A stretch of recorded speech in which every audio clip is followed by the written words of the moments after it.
Have you ever wondered why you're drawn to certain people? You know, that spark, that instant connection? It feels like magic, right? But what if it's not? What if, just beneath the surface, there are these powerful, ancient, scientific rules that are guiding our romantic choices? Well, today we're going to pull back the curtain and uncover them. So, here's the game plan. First, we'll get into the core engine that drives attraction itself. Then, we'll see how that engine totally shifts gears depending on whether we're looking for a life partner or just a casual fling. After that, we'll build out the ultimate partner wish list, we'll explore the darker side of things like deception and jealousy, and finally, we'll see how this all comes together in what scientists call the mating market. All right, let's dive right in. To really get a handle on attraction, we've got to start with the fundamental theory that explains the why behind desire in the first place. I mean, it's the million-dollar question, isn't it? Poets have tried to answer it for centuries. But science actually gives us a surprisingly clear framework, and it all goes back to a foundational idea from Darwin. Okay, this is so important to understand. We all know the phrase survival of the fittest, right? Well, this is more like reproduction of the fittest. Some traits don't help an animal live one day longer. They just help it pass on its genes. And this happens in two main ways. So you've got these two forces working at the same time. On one hand, you have competition within a sex, rivals competing for things like status or resources, and on the other hand, you have mate choice by the other sex. And here's the kicker. These two things are totally linked. The very qualities that one sex starts to prefer are exactly what the other sex starts competing for. And this is where it gets really interesting. What we find attractive isn't some fixed, permanent list. Nope, it changes dramatically depending on one simple thing. What's our goal? Honestly, this might be the single most important idea to grasp if you want to understand human attraction. The entire calculation of what we find desirable just shifts when the timeline changes from for right now to forever. And the difference is just so clear, isn't it? For a life partner, we're looking for a reliable co-founder for our life, someone who is kind, stable, dependable. But for a casual fling, other qualities jump right to the front of the line. Physical appearance tends to matter more, and for some people, those exciting, unpredictable bad boy traits suddenly become way more appealing. So, okay, let's say we're focused on finding a long-term partner. What does that wish list actually look like? Are there certain traits that pretty much everyone wants, no matter where you live in the world? Well, it turns out there's a huge amount of agreement on this. It doesn't matter if you're in Brazil or Belgium, people everywhere value these core traits. Intelligence, kindness, health, these form the foundation. But on top of that shared foundation, some really fascinating and consistent differences pop up between the sexes. Yeah, across tons of studies, the same patterns just keep emerging. On average, women tend to put a little more value on qualities that are linked to resources and status. And men, on the other hand, tend to prioritize cues to health and fertility, like physical appearance and being relatively younger.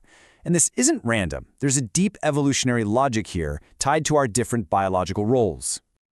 This is such a crucial point. When women are evaluating a guy as a potential long-term partner, it's often not about the size of his bank account today. It's about his ambition, his drive, his potential.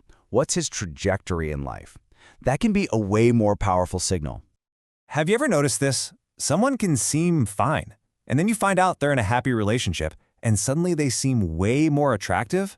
That's a real thing. It's called mate choice copying. We sometimes use the interest of other people as a shortcut to figure out if someone's a good catch. If lots of people want them, our brains think, hey, they must have something good going on.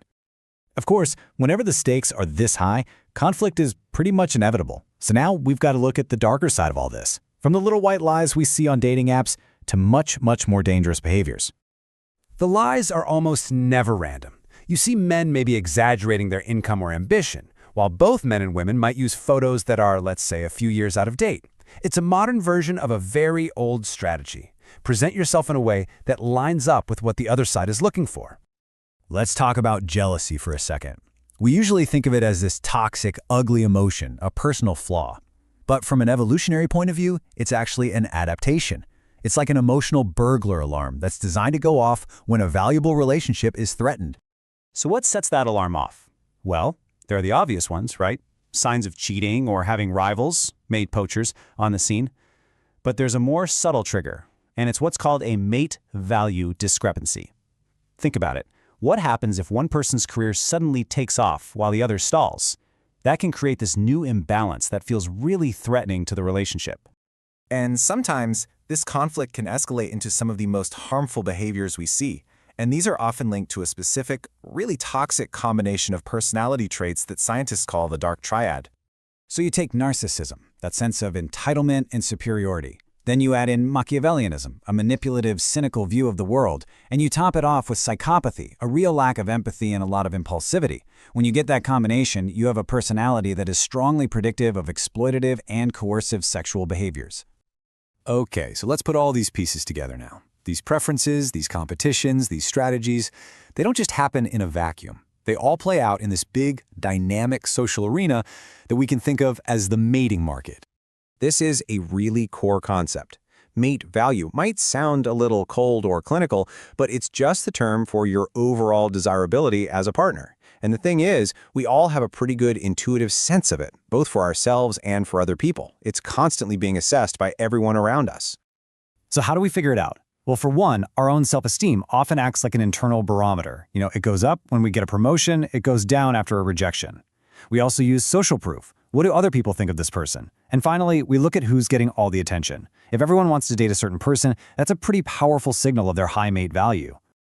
And that really leaves us with the big question to think about. We live in this incredible modern world of dating apps and endless choice, where social norms are constantly changing. But underneath all of that, how much are our deepest desires still being guided by these ancient, hidden rules of attraction?